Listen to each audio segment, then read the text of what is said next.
धर्म प्रेमी सज्जनों तथा विश्ववासियों, सत्य सनातन वैदिक धर्म को ईसाई और मुसलमानों ने उतना नुकसान नहीं पहुंचाया जितना कि ये तथाकथित हिंदू कहलाने वाले पोंगा पंडितों ने। और इन पंडितों की मेहरबानी है कि योगेश्वर कृष्ण जैसे महापुरुष को बदनाम करने में भी संकोच नहीं किया। जिस योगेश्वर कृष्ण को ये ईश्वर मान रहे हैं, भगवान मान रहे हैं, और उन्हें बदनाम करने में ये कौन कौन शब्द का इस्तेमाल किया है, ज़रा आप लोग देखिएगा। इसी योगेश्वर कृष्ण को लोगों ने गाय चराने वाला बताया और माखन चोर भी बताया, जाल भी बताया, चूड़ी बेचने वाला कहा, महिलाओं का कपड़ा लेकर पेड़ पर चढ़ाने में ज़रा सा भी संकोच नहीं किया। कल 30 जनवरी रविवार सत्संग में कोलकाता आर्य समाज बड़ा बाज़ार में जो मेरा प्रवचन था, उसमें इसी विषय पर मैंने प्रकाश डाला और ऋषि दयानंद का योगदान क्या था सत्यता संग्राम में। ऋषि दयानंद किस तरीके से सच्चाई को उजागर करते हुए जनमानस को वेद के साथ जोड़ने का प्रयास किया, उसी पर ही मेरा वक्तव्य था। ऋषि दयानंद अपने गुरु विरजानंद को गुरु दक्षिणा में 4 चीज़ दे करके आए थे। उसी गुरु दक्षिणा को अक्षरशः ऋषि दयानंद ने चरितार्थ किया। मैं इस वीडियो में 2 का प्रतिपादन किया हूँ और अगले सप्ताह 2 का किया जाएगा। वीडियो अच्छी लगे शेयर करना, लाइक करना, सब्सक्राइब करना और आइकन बिल दबाना न भूलना। धन्यवाद के साथ महेंद्र पाल। चीज़ आप लोगों को बताना चाहूँगा कि बहुत सी वैदिक सिद्धांत के खिलाफ भी गीत में बातें बताई गई हैं, पर उधर मैं नहीं जा रहा हूँ। मैं ऋषि दयानंद पर आ रहा हूँ कि ऋषि दयानंद की चर्चा अभी हम और आप सुन रहे थे। अंतिम भजन में ऋषि दयानंद की शिवरात्रि वाली घटना थी। दीदी आपने बुझते असुविधा होच्छे ना, तो बुझते पाচ্ছেন तो शिवरात्रि की घटना को हम और आप सुन रहे थे कि ये ऋषि दयानंद की जीवन की घटना है। पिता के आदेश का पालन करते हुए वो शिवरात्रि के व्रत रखे थे, मंदिर में गए, जो हाल देखा उसी का ही वर्णन किया गया है इस गीत में। उससे पहले मैं ये बताना चाहूँगा कि ऋषिवर देव दयानंद जब गुरु विरजानंद के कुटिया में गए और उन्होंने बाहर से दस्तक दी थी, तो अंदर से गुरु ने पूछा कौन? बाहर से शिष्य ने जवाब दिया, यही मैं जानने के लिए आया हूँ कि मैं कौन हूँ। आश्चर्य की बात है कि धरती पर आने वाले खुद नहीं जानते हैं, यानी जो लोग अपने को नहीं जानते हैं तो ईश्वर का जानना क्यों और कैसा संभव होगा? सवाल यहाँ है। और ईश्वर जानने की चीज़ है, न कि मानने की वस्तु।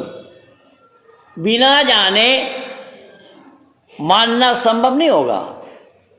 अब परमात्मा कोई मल्ला बना दिया, हमारा नैया लगा दो, ये संभव नहीं है। ये अवैदिक बातें हैं, वैदिक सिद्धांत के विरुद्ध और खिलाफ बातें हैं। ऋषि दयानंद ने इन्हीं बातों का प्रतिपादन करने के लिए अपने जीवन लगाया। गुरु विरजानंद ने पूछा था, मैं बोल चुका हूँ बहुत पहले, क्या पढ़े हो? तो जिन ग्रंथों को वो पढ़े थे उन सब ग्रंथों को उन्होंने जमुना में बहाने के लिए बोला। इन सब को जमुना में बहाओ। क्यों?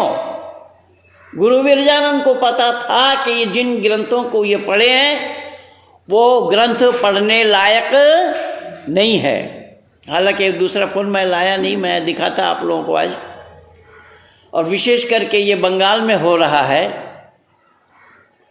एक वैष्णवी लोग ये কৃষ্ণের ছেলে কটা শুনবেন বলবো? 80টা। বউ বউ বলা যাবে না, বউ তো ছিল না কৃষ্ণের।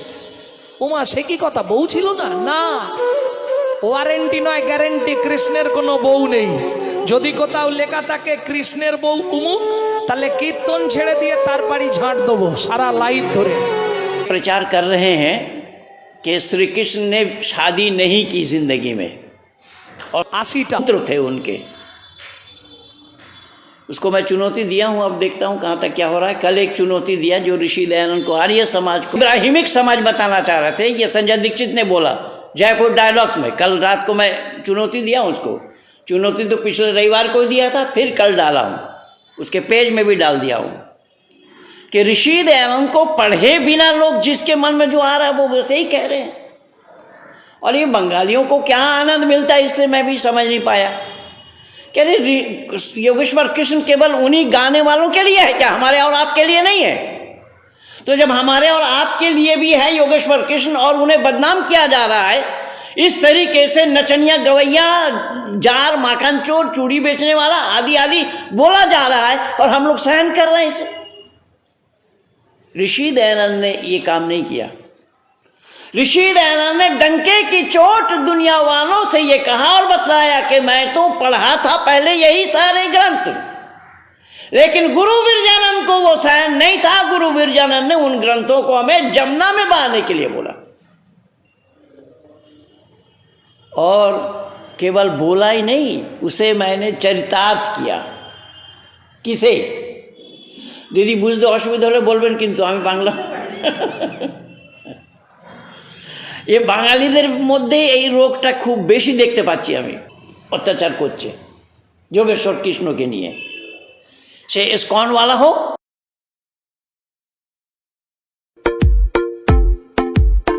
Come on, let's chant His name, Lord Krishna will be happy. আর বৈষ্ণব বলা হোক, যোগেশ্বর কৃষ্ণকে তারা একেবারে নাচানিয়া गवैया मानिए दिए। ऋषि दयानंद बतला रहे हैं कि मैंने ये सभी पढ़ा था, लेकिन गुरु विरजानंद ने कहा कि बाबू उससे परमात्मा को नहीं जान पाओगे, और तुम्हें परमात्मा को जानना है। परमात्मा को जानने के लिए चाहिए कि इन ग्रंथों को तुम जमुना में बहा दो, अर्थात इन किताबों को दिल और मन से धो डालो, फेंक दो, बाहर कर दो, तभी मैं सच्चा शिव का पता बता पाऊंगा। 3 वर्ष से कुछ ज़्यादा समय ऋषि दयानंद गुरु विरजानंद के शरण में रह करके आर्ष ग्रंथों को पढ़ा, आर्ष विधि को जाना, परमात्मा को जानने का, परमात्मा को पाने का रास्ता क्या है गुरु विरजानंद ने जानकारी दी। वहाँ से जानकारी लेने के बाद गुरु विरजानंद में जब वहाँ से दीक्षांत समारोह था, यानी वहाँ से विदाई थी ऋषि की, तो विरजानंद ने कहा कि तुमने इतना लौंग को इकट्ठा करके गुरु दक्षिणा में हमें देना चाहा, पर मैं तुमसे ये गुरु दक्षिणा में संतुष्ट नहीं हूँ, इस गुरु दक्षिणा से मैं संतुष्ट नहीं हूँ कि तुमने भिक्षा मांगकर लौंगों को इकट्ठा किया। मैं लौंग का शौकीन हूँ, मुझे लौंग पकड़ा करके गुरु दक्षिणा से छुटकारा पाना चाहते हो, मैं इससे सहमत नहीं हूँ। मैं गुरु दक्षिणा की मांग कर रहा हूँ। शब्द पर ध्यान देंगे। जबकि गुरु विरजानंद ने अब तक किसी विद्यार्थी, कितने विद्यार्थियों को अब तक वो पढ़ा चुके थे, किसी से उन्होंने गुरु दक्षिणा की मांग नहीं की, पर ऋषि दयानंद से मांग रहे हैं। दयानंद का उत्तर था कि स्वामी जी ये तो आप जान रहे हैं, मैं भी जान रहा हूं कि हमारे पास एक कौपीन, एक कमंडल, एक डंडा को छोड़ करके चौथा कोई सामान नहीं, ये 3 वस्तु है मेरे पास, तो मैं क्या दे सकता हूं। गुरु विरजानंद ने कहा है दयानंद ये मत समझना कि मेरे पास आंख नहीं है तो मैं देख नहीं सकता, क्योंकि गुरु विरजानंद के पास चर्म चक्षु नहीं थे, प्रज्ञा चक्षु थे, वो नाबीना थे, देख नहीं सकते थे। उनकी भी बड़ी जीवनी लंबी है। 5 साल के आयु में चेचक हो गया था, भाभी के प्रताड़ना से वो घर से बाहर हुए थे। खैर, तो मैं मांगता हूं गुरुजी, जब आप ये जान रहे हैं और मुझसे जान करके मांग रहे हैं तो मुझे स्वीकार है।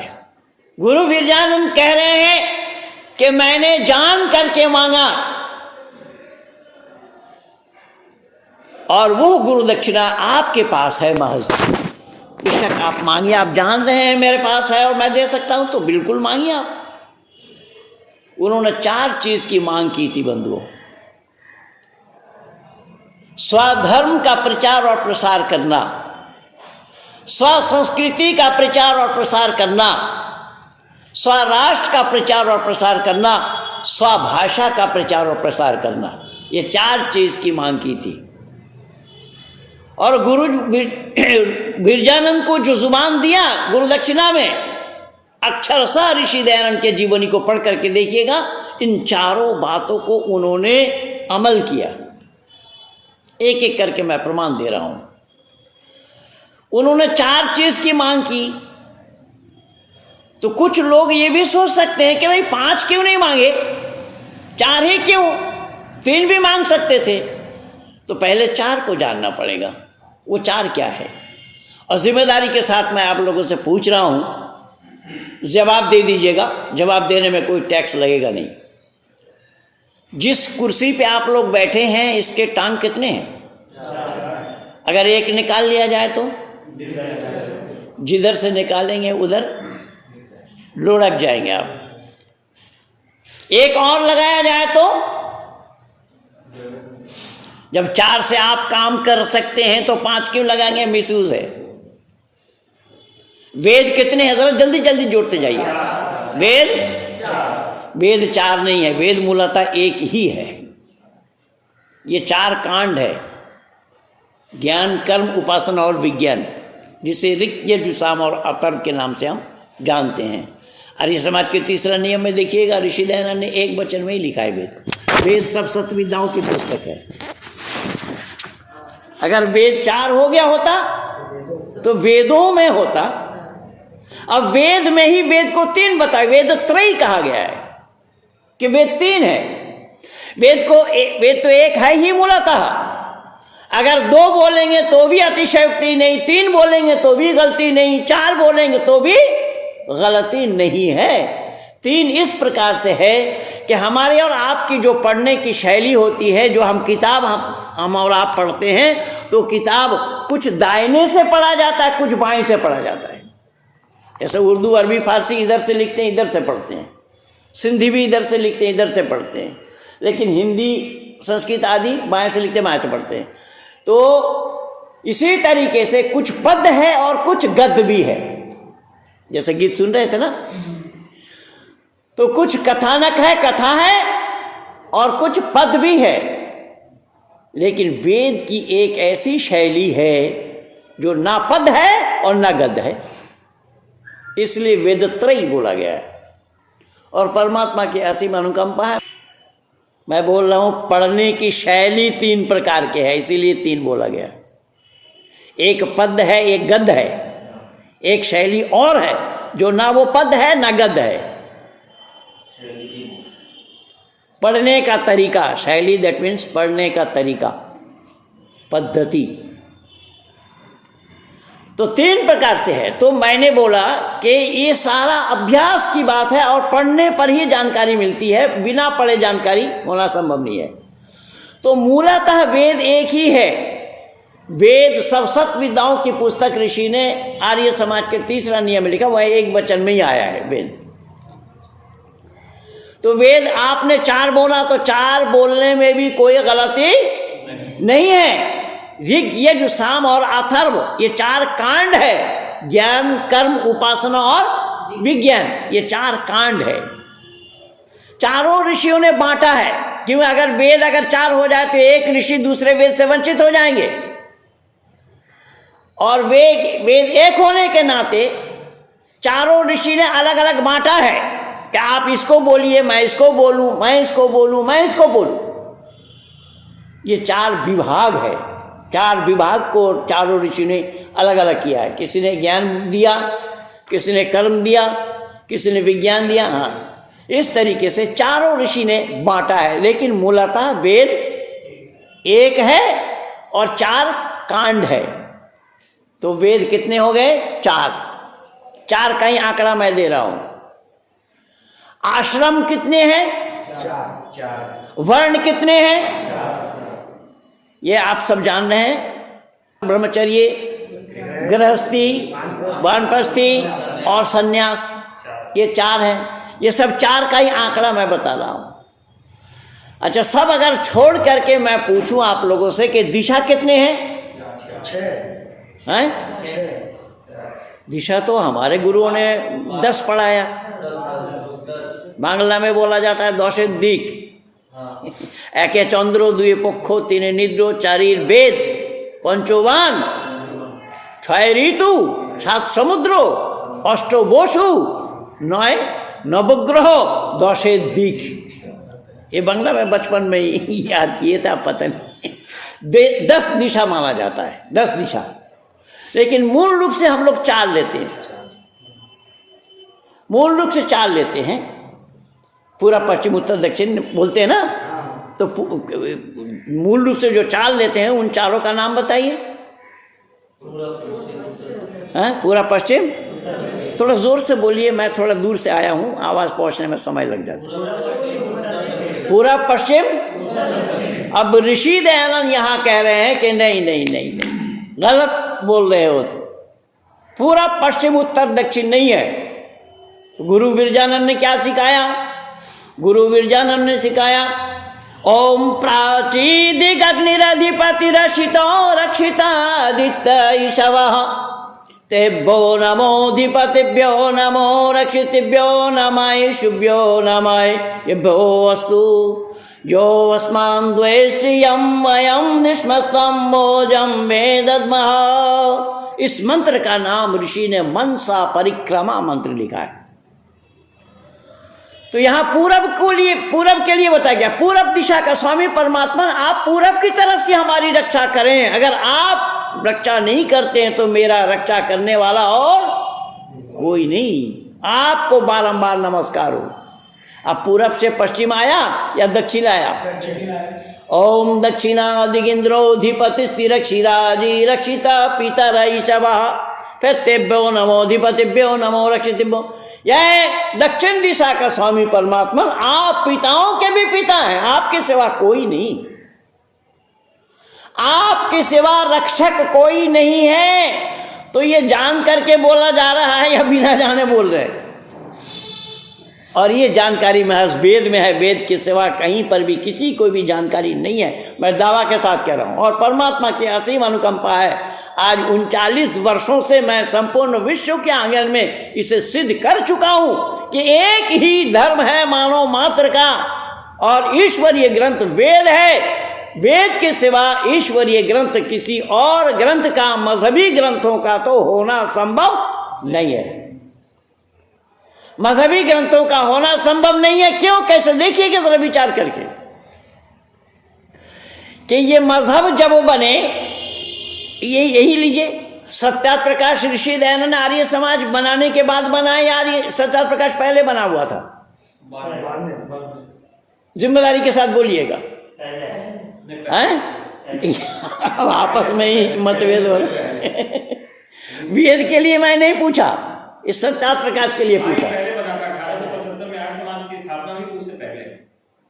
सत्यार्थ प्रकाश ऋषि दयानंद के बाद है, ऋषि दयानंद से पहले है? ऋषि दयानंद के बाद है, प्रमाण मिल गया। ऋषि दयानंद के बाद है सत्यार्थ प्रकाश। तो इसीलिए ईसा मसीह के बाद है बाइबल, ईसा से पहले बाइबल नहीं, और मोहम्मद से पहले कुरान नहीं।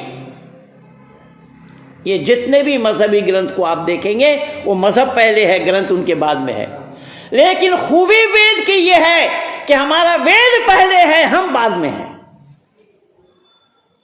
हमारा वेद पहले है और हम बाद में है। क्योंकि हमारे से पहले वेद इसलिए है कि वेद हमारा वो परमात्मा का दिया हुआ ज्ञान है। यथेमं वाचम कल्याणी मां बदानी जनभ्या, ये कल्याणी वाणी मानव मात्र के कल्याण के लिए है। अगर कल्याणी वाणी मानव मात्र के कल्याण के लिए लहो तो फिर मानव मात्र के अंदर में पक्षपात की गुंजाइश है या नहीं है? लेकिन परमात्मा पर पक्षपात का दोष लगना संभव नहीं है। इसीलिए मानव मात्र के लिए ही परमपिता परमात्मा ने पहले ज्ञान दिया है। ज्ञान ज्ञान ज्ञान क्यों? कि ज्ञान के बिना कर्म का किया जाना संभव नहीं होगा। जैसा छोटा सा उदाहरण दे रहा हूं, हम लोग जूता चप्पल खोल करके बैठे, जाते समय सब पहनेंगे, अपने अपने जूते चप्पल में पैर रखेंगे, किसी और के में रखेंगे? अपने में। और औरों में पैर चला गया तो पैर बता देगा कि तुम्हारा नहीं है। देखिए, ये पांव डालना ये कर्म है और जानकारी लेना ये ज्ञान है। तो ज्ञान के बिना कर्म का किया जाना संभव होगा? इसीलिए ऋग्वेद पहले बताया जाता है। और बहुत सारे इतिहासवेत्ताओं ने भी माना है कि ऋग्वेद विश्व के लाइब्रेरी में सबसे पुरानी पुस्तक वेद है। इससे पुरानी कोई पुस्तक दुनिया में नहीं है। तो परमपिता परमात्मा ने ज्ञान दिया अपने संतानों को। यथेमं वाचम कल्याणी मां बदाने जनभ्या, ये कल्याणी वाणी मानव मात्र के लिए परमात्मा ने दिया है। अगर परमात्मा किसी को एक को दे, जैसा कुरान, या अय्युहल्लज़ीना आमनू, ऐ ईमान लाने वालों, कुरान अन्नों के लिए नहीं है, केवल ईमान वालों की तरफ मुखातिब है। ऐ ईमान लाने वालों, हे ईमान आनायन कारीगौन। तो ईमान लाना पड़ेगा पहले, तब उनके लिए एक किताब होगी। लेकिन हमारे यहाँ बेईमानों को भी किताब है। हमारे यहाँ ईमानदार शब्द ही नहीं आया है, क्योंकि परमात्मा किसी को बेईमान नहीं कह रहे हैं। परमात्मा ने किसी को बेईमान नहीं बोला। बोल, ईमानदारी और बेईमानी तुम मानव योनि में आए हो, वो तुम्हारे ऊपर निर्भर करेगा। तुम अपने कर्मों के अनुसार मानव योनि तुम्हें मिला है, और मानव योनि में आकर के अगर मानवता विरुद्ध कार्य तुम करते हो तो तुम बेईमान कहलाओगे। हाँ, कर्म में ईमानदार और कर्म में बेईमानी। लेकिन कुरान इसको नहीं मानता, इस्लाम इसको नहीं मानता। वो केवल कुरान को मानना, रसूल को मानना, पैगंबरों को मानना, अच्छे बुरे का किस्मत को अल्लाह ने बनाया उसको मानना, जन्नत और जहन्नुम को मानना, मरने के बाद वहाँ जाना है ये सब मानना, आदि आदि। तो इन पर जो विश्वास करते हैं वो ईमानदार कहलाते हैं। लेकिन हमारे यहाँ ऐसी बात नहीं है। इसलिए इस्लाम की मान्यता यह है कि आमन्तु बिल्लाहि व मलाइकतिही व कुतुबिही व रुसुलिही वल यौमिल आखिर वल क़द्रि खैरिही व शर्रिही मिनल्लाहि तआला वल बाअस बअदल मौत। ये ईमान का दायरा है। ये ईमान इसी को ही कहा जाता है। इसको जो बिना चूचरा किए वे मान लेते हैं, तस्लीम करते हैं, कबूल करते हैं, स्वीकार करते हैं, वो ईमानदार कहलाते हैं। पहला शब्द है आमन्तु बिल्लाह, ईमान लाता हूँ मैं अल्लाह पर, यानी विश्वास करता हूँ मैं अल्लाह को। तो क्या हम लोग परमात्मा को विश्वास नहीं करते या करते हैं? हाँ, जोड़ रहा हूँ, जल्दी जल्दी बोलिए। हम लोग परमात्मा पर विश्वास करते हैं, परमात्मा पर यकीन करते हैं, परमात्मा पर भरोसा करते हैं, परमात्मा को सर्वरक्षक मानते हैं। ओम के माने सर्वरक्षक है। लेकिन हमारे मानने से हम ईमानदार इस्लाम के नज़र में नहीं है। इस्लाम के नज़र में भले ही हम परमात्मा को माने, हमें ईमानदार नहीं कहा जाएगा। अब इससे भेद हो गया। लेकिन वेद में ये भेद नहीं है। वेद तो आदि सृष्टि में ही परमपिता परमात्मा ने मानव मात्र को दे दिया है कि तुम मानव योनि तुम्हें मिला है। अब मानव योनि में आकर के अगर मानवता वाला काम तुम्हारा ना हो तो जान रखो तुम मानव कहलाने के हकदार नहीं होगे। उदाहरण के रूप में, जैसा जल का काम क्या है? शीतलता देना, बहना, प्यास बुझाना, आदि आदि। अगर जल प्यास बुझाना बंद कर दे तो जल नाम पड़ेगा? अग्नि का नाम क्या है? जलाना। अग्नि अगर जलाना बंद कर दे तो उसको राख कहेंगे या अग्नि बोलेंगे? तो मानव के लिए भी मानव मात्र को सोचना चाहिए। अगर मानव उस मानव के जो गुण है वो गुण अगर छोड़ देता है, वो मानव कहलाने के अधिकारी कभी भी नहीं हो सकते। लेकिन दुनिया तो आज पागल है। दुनिया जान नहीं रही इस चीज़ को। इस सच्चाई के नजदीक लोग आना नहीं चाहते हैं। इस सच्चाई के नजदीक में लोग आ ही नहीं रहे हैं। क्यों? कि सच्चाई को जानने का प्रयास ही नहीं किया, तो सच्चाई के नजदीक आएंगे क्यों? अगर ये सच्चाई के नजदीक आते होते तो योगेश्वर कृष्ण को नचनिया गवैया और चूड़ी बेचने वाला मनिहारी महिलाओं का कपड़ा लेकर पेड़ पर चढ़ा था, जिसको भगवान भी मान रहा है, ईश्वर कह रहे हैं। क्या ये काम ईश्वर का हो सकता है? अरे ईश्वर का तो छोड़ो, एक महापुरुष, जब हम महापुरुष कह रहे हैं तो हमारे महापुरुष को हम अपने आप बदनाम कर रहे हैं। ये कौन सी अक्लमंदी की बात है भाई? ये कौन सी बुद्धिमत्ता की बातें हैं कि हम महापुरुष भी बोलें और उन महापुरुष को बदनाम करें? ये संभव होगा? और यही हो रहा है। और उनकी तादाद ज्यादा है, उनकी तादाद ज्यादा है। क्यों? कि सच को लोगों ने जाना नहीं, सच के नजदीक आना नहीं चाहा, सत्य को ग्रहण करना लोगों ने नहीं चाहा। इसीलिए ऋषि दयानंद ने साफ शब्दों में आर्य समाज के चौथा नियम में लिखा है मानव मात्र के लिए कि सत्य को ग्रहण करने में और असत्य के छोड़ने में सर्वदा उद्यत रहना चाहिए। किसको? मानव मात्र को। ना कोई आर्य समाजी, ना कोई हिंदू, ना कोई सनातनी, ना कोई पुरातनी। सनातनी और पुरातनी नहीं है। और सनातनी ये भले ही अपने को कहते हैं, पर सनातन शब्द का अर्थ कोई नहीं मालूम है। एक शब्द होता है सनातन, दूसरा एक शब्द होता है नूतन। नूतन माने नया। एक होता है पुरातन, पुरातन माने पुराना। और तीसरा होता है सनातन, सनातन के माने जो ना नया और ना पुराना। इसीलिए वेद में आया सूर्य चंद्रमा सौदाता यथा पूर्व कल्पयत। पहले भी था, अब भी है और आगे भी। तो इस सच्चाई को लोगों ने जाना नहीं, सच्चाई को तिलांजलि दिया। सच्चाई को तिलांजलि देने के बाद मानवता को छोड़कर अपने मनमानी ढंग से एक दूसरे को कत्ल करने में भी संकोच नहीं कर रहे हैं। आज संपूर्ण विश्व के आंगन में ये सारा तमाशा सबके सामने है, केवल मेरे सामने नहीं, सबके सामने है। इसीलिए ऋषि दयानंद ने वहाँ चार, जो गुरु दक्षिणा में चार बातों को दी है, चार चीजों को दिया है। सबसे पहला क्या आया? स्वधर्म। तो धर्म को जाने बिना उसकी रक्षा हो पाएगी क्या? स्वधर्म का प्रचार और प्रसार करना। मैं इतिहास के पन्नों से बोल रहा हूँ, ऋषि दयानंद के जीवनी से बोल रहा हूँ। 1872 में ऋषि दयानंद आए थे इसी बंगाल की धरती पर, और 4 महीना कंटिन्यू समय दिया उन्होंने। इतना लंबा समय लगातार कहीं पर भी नहीं दिया। हुगली जिला के अंदर में नैनान नामक स्थान में कानन वाटिका में उठे, राजा द्विजेंद्र मोहन के वाटिका में। राजा द्विजेंद्र मोहन के वाटिका में उठे। अंग्रेजों के राज में अंग्रेजों ने ऋषि दयानंद के खिलाफ प्रचार किया। इंडियन मिरर नाम था पत्रिका का। उसमें ऋषि दयानंद के लिए नंग धड़ंग सन्यासी, मूर्ति भंजक, जबकि मूर्ति तोड़ने वाला ऋषि दयानंद को बताया। और मैं दावा के साथ ये कह रहा हूं, दयानंद को तो छोड़िए, आज तक कोई आर्य समाजी को मूर्ति तोड़ते नहीं दिखाएंगे, नहीं देख पाएंगे। कोई आर्य समाजी मूर्ति तोड़ा हो तो बताइए, मैं गुलाम बन जाऊंगा। पर मूर्ति बनाते जो लोग हैं, तोड़ते वही लोग हैं। अब विशेष करके मैं तो बंगालियों को ये कहता हूं जो दुर्गा पूजा कहते हैं, ये माँ के कातिल है, माँ के हत्यारा है। माँ माँ चिल्लाएंगे और उसको पानी में डुबोने में जरा सा भी संकोच नहीं करेंगे।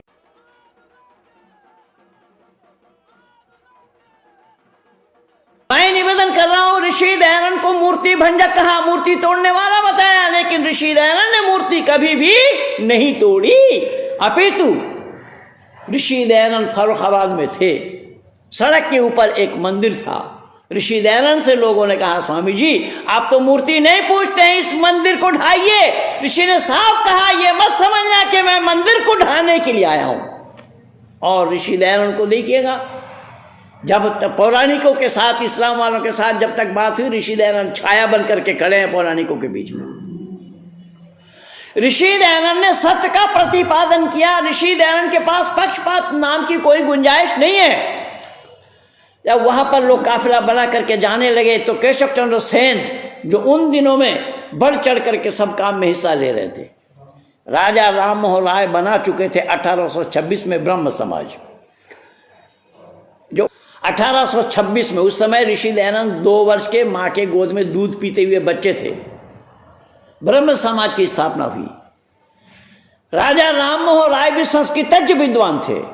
राजा राममोहन राय भी एक ईश्वरवादी थे, मूर्ति पूजक नहीं थे, मूर्ति नहीं पूजते थे। तो ऋषि दयानंद के पास जब लोग जाने लगे, केशव चंद्र सेन गए तो केशव चंद्र सेन ने कहा कि स्वामी जी आप बंगाल के केशव चंद्र सेन से मिले हैं क्या? स्वामी जी समझ गए कि शायद यही केशव चंद्र सेन होगा। यानी स्वामी जी से पहली बार वो मिलने के लिए गए और ये पूछने का क्या मतलब? स्वामी जी ने कहा मैं उनसे बात भी किया हूँ। तो इतना ही सुनना था कि केशव चंद्र सेन तो थर्रा गए, ये कोई मामूली सन्यासी नहीं होगा। उनको दावत दिया, स्वामी जी आप मेरे निवास पर भी चलिए, आप महिलाओं को अपने विचारों से वंचित क्यों करते हैं? स्वामी जी ने कहा कि मैं महिलाओं से विचार से वंचित करना नहीं चाहता। जिस दृष्टि से पुरुष हमें देखते हैं, महिलाएं उस दृष्टि से देख सकती है क्या? तो केशव चंद्र सेन ने कहा कि स्वामी जी बंगाल में ये खूबी है कि यहाँ एक पुरुष दूसरे पुरुष से जिस तरीके से घुले मिले रहते हैं, यहाँ की महिलाएं भी पुरुषों से इस तरीके से घुली मिली रहती हैं, इसलिए आपको जाना चाहिए। पर आप केवल कॉपिन पहनते हैं, आप वस्त्र अवश्य धारण करिएगा और संस्कृत छोड़ करके हिंदी बोलना। आप ऋषि दयानंद ने सहर्ष स्वीकार किया, हिंदी बोलना चालू किया केशव चंद्र सेन के सुझाव से।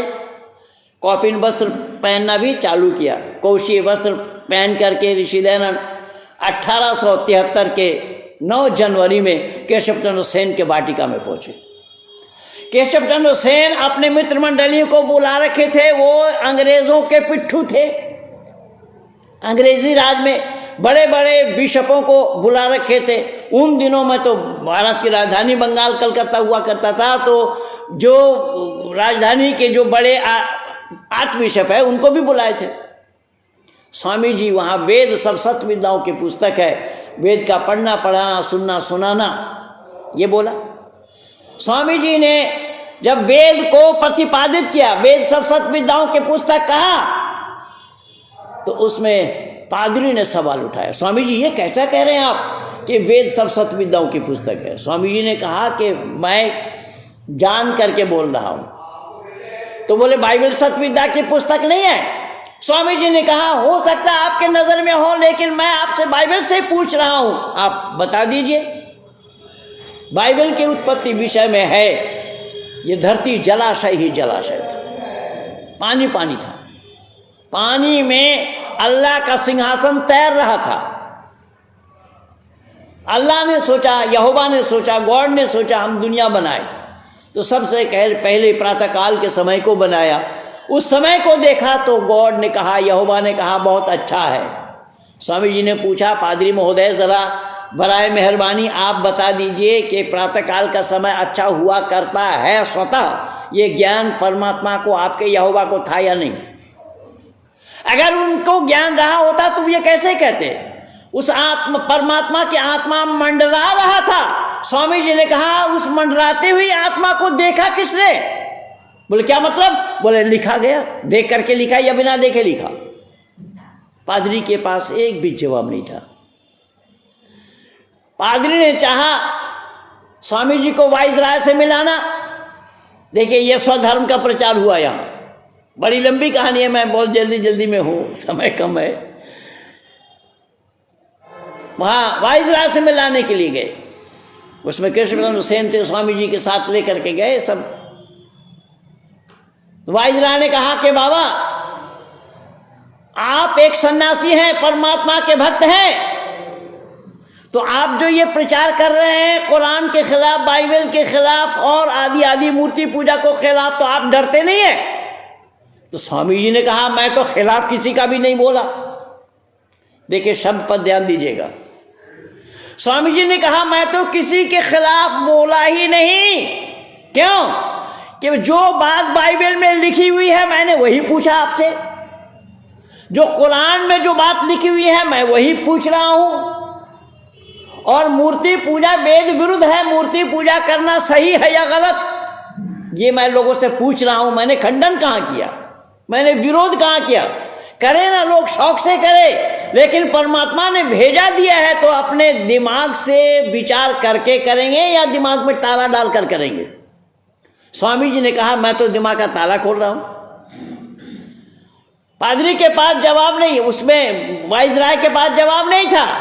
वाइसराय ने कहा कि ये जो आप प्रचार कर रहे हैं ये अवसर आपको मुहैया कराया अंग्रेजों ने, क्योंकि मुगल काल में आप ये प्रचार नहीं कर सकते थे। तो जब अंग्रेजों ने ये अवसर मुहैया कराया, लेकिन अंग्रेजों ने अगर ये अवसर दिया ना, उसका भी कारण था। देखिए, अंग्रेज अगर ये अवसर ना देते होते प्रचार करने का तो ईसाइयत का भी प्रचार प्रसार नहीं होता। स्वामी जी ने कहा कि ठीक है, आपने बताया होगा, लेकिन प्रचार तो आपका भी हो रहा है, आप लोग भी तो बाइबल का प्रचार कर रहे हैं। जबकि अब तक मैं 38 पादरी को, बिल्कुल इंटरनेट पे देखिएगा जा करके, लाखों लाखों करोड़ों करोड़ों रुपया दे करके मुझे ईसाई बनाना चाहा, बौद्धिस्ट बनाना चाहा, ऐसे पादरियों को मैं वैदिक धर्मी बनाया हूँ, सारा लगा हुआ है। स्वामी जी कह रहे हैं कि मैंने तो ये बताया आपको कि आपका भी प्रचार हो रहा है इससे। तो बोले फिर स्वामी जी आप ऐसा करना कि आप परमात्मा से प्रार्थना करें कि अंग्रेजों का राज यहाँ पर बरकरार रहे। लेकिन ऋषि दयानंद का जवाब सुनिएगा। ऋषि दयानंद कह रहे हैं कि भाई मैं तो नित्य प्रति सुबह सवेरे उठ करके परमात्मा से प्रार्थना कर रहा हूँ, क्या है परमपिता परमात्मा एक राजा जो विदेशी है, अपने पिता से ज्यादा स्नेह करने वाला क्यों ना हो, ऐसे विदेशी राजा को हम पसंद नहीं करते, हम तो अपने देश के लोगों को राजा बनाना चाहते हैं। ये सौराष्ट्र का प्रचार ऋषि दयानंद का था। और मैं दावा के साथ कह रहा हूँ संपूर्ण भारत भर में लोग विवेकानंद चिल्ला रहे हैं, परमहंस चिल्ला रहे हैं, ये चिल्ला रहे हैं, वो चिल्ला रहे हैं, ये बोल रहे हैं, वो बोल रहे हैं, इनका नाम ले रहे हैं, उनका नाम ले रहे हैं, लेकिन ये प्रमाण दिखा नहीं सकता है कि इन बातों को किसी ने कभी कोई अंग्रेज वाइसराय के सामने दयानंद को छोड़ करके कही हो। कोई नहीं बता पाया। तो दयानंद का काम बहुआयामी काम था। मैं 4 में से 2 बोला हूँ। समय 12 बजने वाला है, इसलिए मैं आप लोगों का 12 न बजाऊं।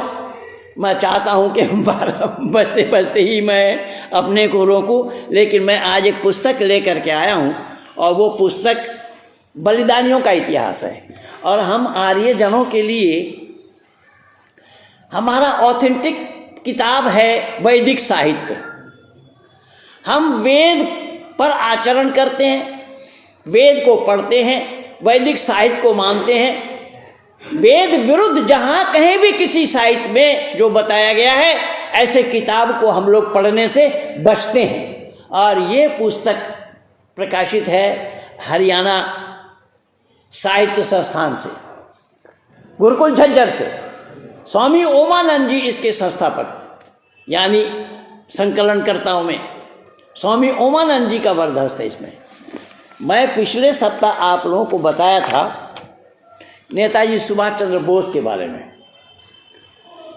और माननीय प्रधान जी बोल उठे, और नेताजी की लड़की भी है। माननीय प्रधान जी बाबू दीनदयाल जी ने बोला था। लेकिन इस पुस्तक में मैं अंदाज़ा बोलता नहीं, मैं बिना प्रमाण का बात करता ही नहीं। कोई भी वक्तव्य मेरा बिना प्रमाण का नहीं होता। यहाँ पर साफ लिखा है नेताजी सुभाष चंद्र बोस देश सेवा को चुन लिए थे, उन्होंने विवाह न करने का प्रतिज्ञा किया। मैं उस दिन बोला था कि ये विवादित बयान है, और उनको जो विवाह बताया गया वो मैंने बोला कि ये नेहरू और गांधी के षड्यंत्र है। केवल इतना ही नहीं, देखिए यहाँ पर ये साफ लिखा है, मैं अंडरलाइन कर रखा हूँ। इसी बंगाल में एक संस्था चली थी, बंगाल में कई युवकों ने उस संस्था में भाग लिया और सुभाष चंद्र बोस भी उस संस्था में जुड़े। और सुभाष चंद्र बोस के साथ उनके जितने भी साथी थे, सब ने प्रतिज्ञा की कि हम लोग गृहस्थी में नहीं आएंगे, विवाह नहीं करेंगे। मैंने कह रहा हूँ, ये हमारी पुस्तक बता रही है।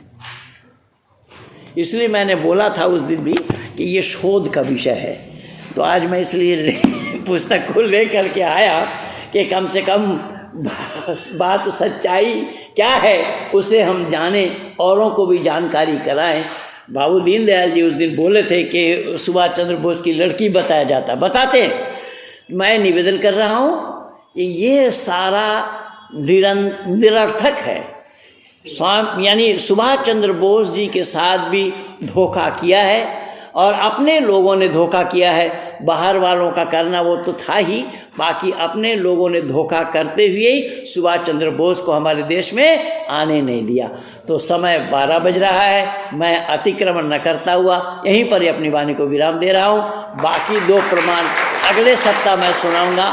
आज 2 गुरु दक्षिणा 2 की बातें मैंने की, 2 की चर्चा की, अगले सप्ताह 2 की चर्चा करूँगा।